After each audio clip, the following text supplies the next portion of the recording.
but let's stick with Chimo if we may. So you're telling me you got what you sought to get. You knew the profile you wanted, and you think you got that in Chimo. So don't you feel the average grades are just that little bit average for open pit? Do you feel that the economics are not going to be as good as you thought? I hear that, and that's. And listen, in today's press release, in the second table we present, high grade intervals. And we purposely did that because we get the criticism that, oh, this is low grade or average grade. Well, Chimo, much like any other project in the Abitibi, has its, sweet headliner pockets within the mineralization panels. We always have tended to focus on the number of ounces or the volumes that generate ounces rather than the teaser headlines. And so our focus on Chimo was making sure that the mineralization that we outlined was amenable to mining with modern techniques. Mining in modern times has migrated towards bulk mining underground, or more so open pit, if that in some cases, and so you people that look at Chimo or any other project with a 1990s mindset, well, they're missing the point. Goldex is a brilliant example. Canadian Malartic is a brilliant example, where you take known deposits, you look at them with a modern set of eyeglasses, and you design a program to address that target type. And at Chimo, it worked.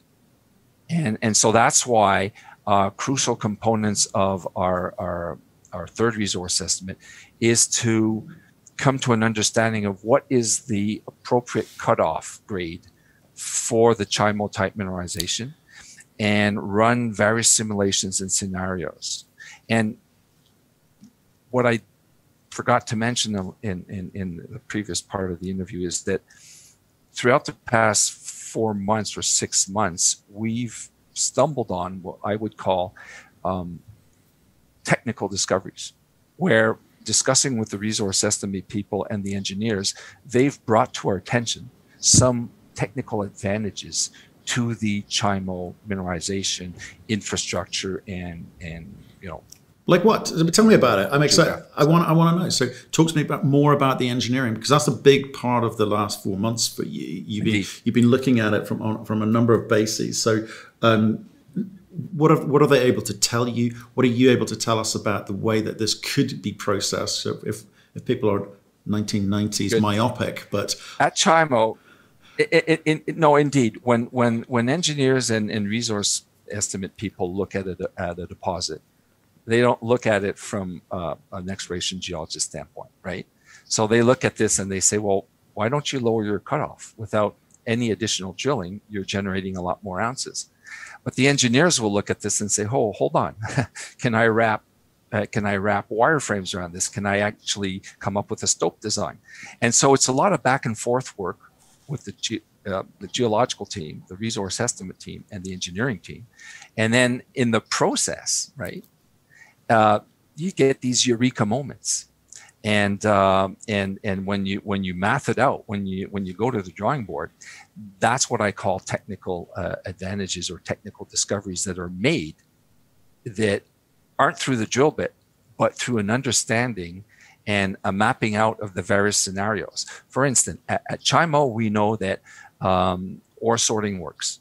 We know that if you take the mineralization and you put it through an optical or an electromagnetic sorter, it can sort. The material can be recognized and separated into ore and waste. Hey, it either does or it either doesn't. If it doesn't, that's it. You don't investigate that path anymore. In our case, it does. In our case, we're also very proximal to the Val-d'Or mining camp. And you could either truck your ore on paved highway, or you could truck your ore on forestry roads. You could send it to a lower volume mill, or you could send it to a higher volume mill. And we have the advantage of having locally, I think, 6 mills by 6 different owners. You've got the Laron mill by Agnico. You've got the Canadian Malartic mill, which is co-owned by Yamana and Agnico. You have the Goldex mill, which is Agnico. You have the Westdome mill, which is Kena mill, which is Westdome. You have the QMX mill, which O3 has an option on. You have the Eldorado mill. You have a lot of different players, a lot of different mills, and all that optionality that goes with it. And that's an important part of the engineering design of the project, is to unlock the value of each scenario, to be fully aware of which scenario can give you a revenue of X and which scenario gives you a revenue of Y, and just map it all out and just,